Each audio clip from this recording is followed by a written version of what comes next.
Hello there and welcome to Brussels International. This week in our summer series we bring you our report on Natacha Atlas, the Belgian-born singer with her own fusion style influenced by Arabic and North African music.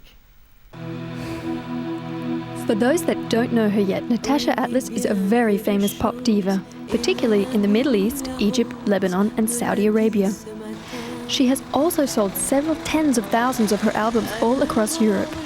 And where did it all start? Well, in Brussels. Rue Jourdan, because there was an Arabic nightclub called Byblos where I used to work a lot as a belly dancer. Well, I left Brussels when I was about 7 or 8, and then I lived in the south of England, in Sussex, where I went to school.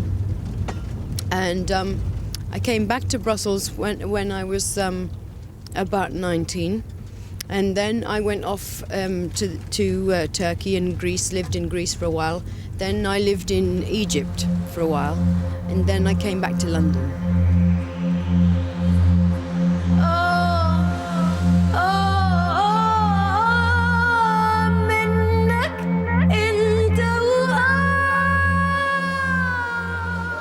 From traditional Arabic music to British hip-hop to samba, one couldn't find a more versatile artist. But what is she singing about which makes her reach out to such a broad audience? Philosophical love songs. So love songs that maybe start in the area of love between a man and a woman, and maybe they move off into a direction which is more philosophical about the path of life.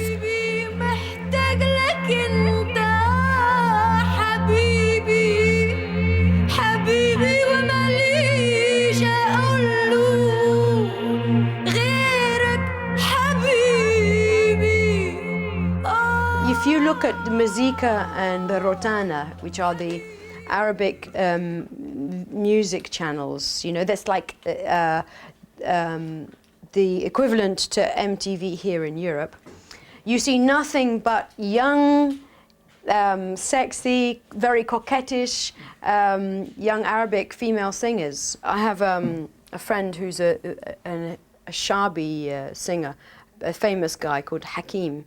And he always says that I was the one who started the dancing with the singing thing, you know. He said, you started that. And now they're all doing it.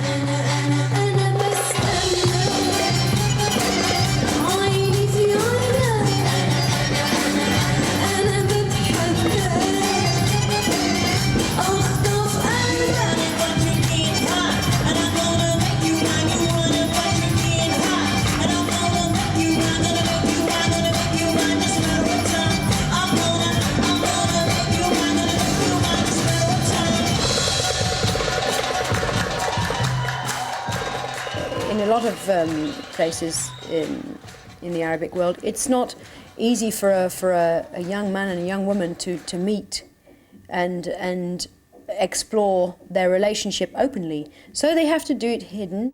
So they have other ways, and music plays a great part in that. And a lot of the love songs are from the female song. It's a very coquettish type of game.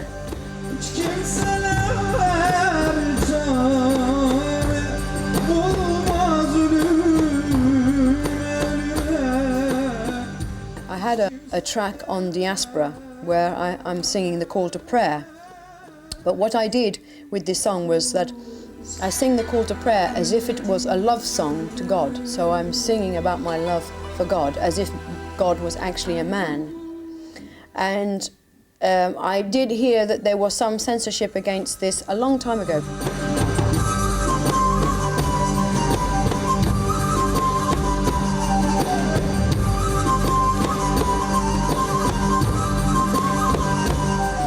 I find that, you know, veiling oneself is almost like an act of shame and not an act of spirituality. God made us like we are. And I think that you can be spiritual and you can be devotional and you can believe in God, but not have to be veiled and not have to cover yourself in some kind of shame. They say it's for their protection. But why should they be protecting themselves? Against what? Against whom? Against men? Because they cannot control themselves? I mean, it's just...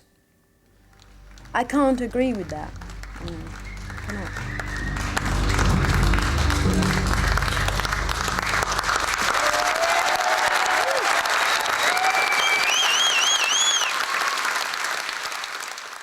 Natacha